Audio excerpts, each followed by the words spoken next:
एकनाथ शिंदे भगव्याच्या आड लपलेला सैतान अशी टीका ठाकरेंच्या शिवसेनेचे आमदार नितीन देशमुख यांनी केली आहे।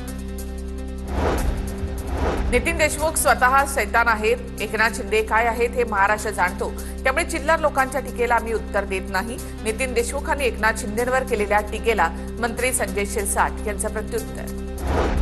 पुण्यामध्ये भाजपकडून जाहीरनाम्याचं प्रकाशन, चंद्रकांत पाटील आणि मुरलीधर मोहोळ यांच्या हस्ते जाहीरनाम्याचं प्रकाशन। अंदेकर कुटुंब कोठडीमधूनच निवडणूक लढवण्याची शक्यता।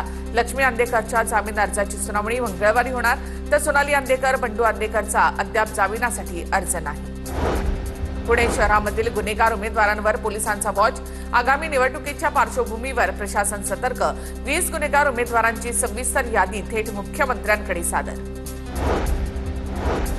कोल्हापुरात गर्भवती महिला उमेदवाराकडून घरोघरी फिरून प्रचार।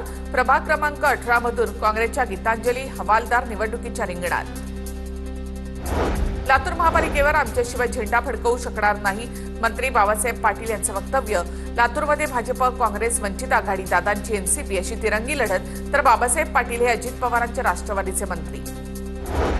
डॉक्टर शिवाजी सुक्रे आणि अंबादास साळवी यांना निवडणूक आयोगाची नोटीस। उमेदवारी अर्ज मागे घेण्यासाठी उमेदवारांनी फोन केल्याच्या आरोपाप्रकरणी नोटीस, तसंच तक्रारी संदर्भात आवश्यक पुरावे आणि कागदपत्र सादर करण्याचे देखील आदेश।